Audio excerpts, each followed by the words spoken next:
7 अक्टूबर 2023 के दिन का मंजर इजराइल की पीढ़ियां शायद ही कभी भुला सके। हॉलीवुड की एक्शन फिल्मों की तरह हमास ने अचानक इजराइल पर हमला बोला। पैदल, गाड़ियों से, मोटरसाइकिलों से और तो और पैराग्लाइडर से हजारों हमास के आतंकियों ने इजराइल के मासूमों को निशाना बनाया।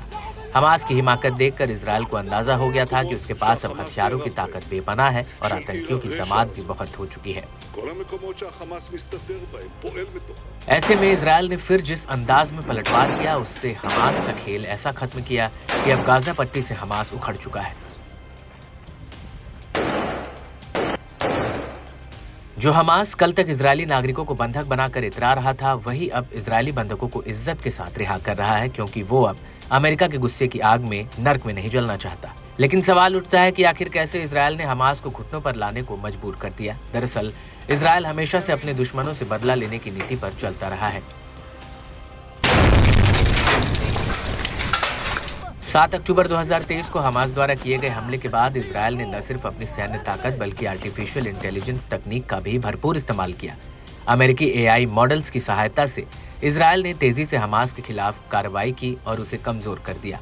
माइक्रोसॉफ्ट और ओपन एआई के उपकरणों ने खुफिया डेटा का विश्लेषण कर संदिग्ध गतिविधियों की पहचान में अहम भूमिका निभाई। हमास के टॉप लीडर्स को खत्म करना इतना आसान नहीं था, लेकिन इस बार इजरायल ने नेतन्याहू की रणनीति के साथ साथ एआई मॉडल्स का भी जबरदस्त इस्तेमाल किया।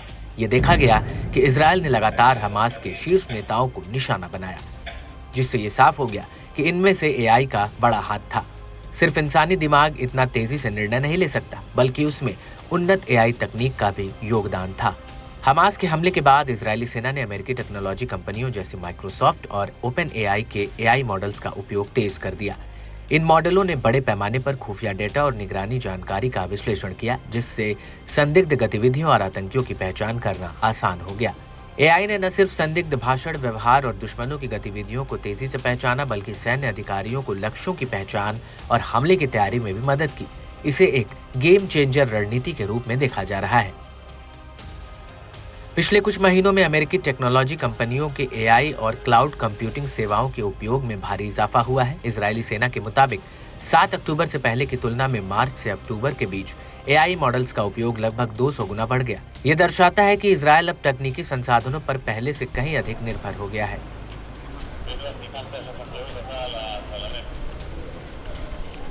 एसोसिएटेड प्रेस की एक रिपोर्ट के मुताबिक इजरायल ने अमेरिकी वाणिज्य एआई मॉडल्स की मदद से कई सटीक हमले किए हैं, जिससे उनकी सैन्य ताकत में नई जान आ गई है। इजरायल के मौजूदा और पूर्व सैनिक अधिकारियों तथा टेक कंपनियों से मिली जानकारी के अनुसार एआई डिवाइसेज के काम करने के तरीके, उनकी संभावित गलतियां और जोखिमों का डेटा सामने आया है। हालांकि एआई मॉडल्स की गलतियों के कारण निर्दोष नागरिकों की जान जाने का भी खतरा है। एआई नाउ इंस्टीट्यूट की प्रमुख वैज्ञानिक और ओपन एआई की वरिष्ठ सुरक्षा इंजीनियर के अनुसार ये पहली बार है जब युद्ध में वाणिज्य एआई मॉडल्स के सीधे उपयोग की पुष्टि की गई है।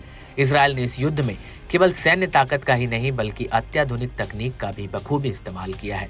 नेतन्याहू की रणनीति और एआई की इंटेलिजेंस ने मिलकर हमास को कमजोर कर दिया, लेकिन इस तकनीक के इस्तेमाल से जुड़े नैतिक सवाल भी खड़े हो रहे हैं, क्योंकि एआई की गलतियों से निर्दोष नागरिकों की जान जाने का खतरा भी बढ़ गया है।